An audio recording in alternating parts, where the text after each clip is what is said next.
So afternoon ನಡೆದಿರೋ ಸ್ಕ್ಯಾಮ್ಗೆ ನನಗೆ ಬೇರೆ ಕಡೆ ತಿನ್ನಬೇಕು ಅಂತಲೇ ಅನಿಸಿರಲಿಲ್ಲ. ಸೊ ಪಾಂಡಿಚೇರಿ ರಿಟರ್ನ್ ಆದ್ವಿ. ನಾವು ಆರೋವಿಲ್ ಬೀಚ್ ಕಡೆಗೆ ಹೋದ್ವಿ ಸಂಜೆ ಟೈಮ್. ಇಲ್ಲಿ ಒಂದು ತುಂಬಾ ಕ್ರೌಡ್ ಇತ್ತು. ಅದೇ ಸಾಯಿಬಾಬಾ ಸೀ ಫುಡ್ ಅಂತ. ಇದು ಯಾವುದೇ ರೀತಿ ಪ್ರಮೋಷನ್ ಅಲ್ಲ. ಸರಿ ಬೇಡ ತಿನ್ನೋದು ಅಂತ ಅಂದ್ಕೊಂಡೆ, ಆದರೂ ಸ್ಮೆಲ್ಗೆ ತಿನ್ನಬೇಕು ಅಂತ ಅನಿಸ್ತು. ನೋಡೋಣ ಅಂತ ಫ್ರಾನ್ಸ್ ಇಷ್ಟು ಕೊಟ್ಟು ಬರೀ 150 ಅಂದರು. ತುಂಬಾ ಟೇಸ್ಟಿಯಾಗಿತ್ತು. ಅಲ್ಲೇ ಮಸಾಲಾನ ರೆಡಿ ಮಾಡಿ ಹಾಕ್ಕೊಡ್ತಾಯಿದ್ರು, ಚೆನ್ನಾಗಿತ್ತು. ಹಾಗೆ ಸ್ಕ್ವಿಡ್ಡು ಟ್ರೈ ಮಾಡಿದೆ, ಹಾಗೆ ಸ್ನೇಲ್ ಅಂತಲೂ ಟ್ರೈ ಮಾಡಿದೆ.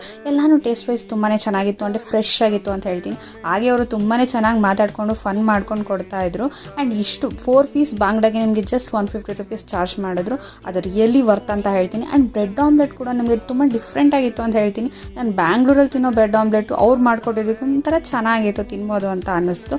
ಹಾಗೇನೆ ಈ ಕೊಡುವ ಅನ್ನೋ ಒಂದು ಫಿಶ್ ಕೊಟ್ಟರು, ಅದನ್ನು ಟೇಸ್ಟಿಯಾಗಿ ಚೆನ್ನಾಗಿತ್ತು ಅಂತ ಹೇಳ್ತೀನಿ. ಆರೋವಿಲ್ ಬೀಚ್ ಕಡೆಗೆ ಹೋದರೆ ಧೈರ್ಯವಾಗಿ ಈ ಅಂಗಡಿನ ಟ್ರೈ ಮಾಡ್ಬೋದು ಅಂತ ಹೇಳ್ತೀನಿ. ತುಂಬಾ ಸ್ಯಾಟಿಸ್ಫೈ ಆಗಿತ್ತು.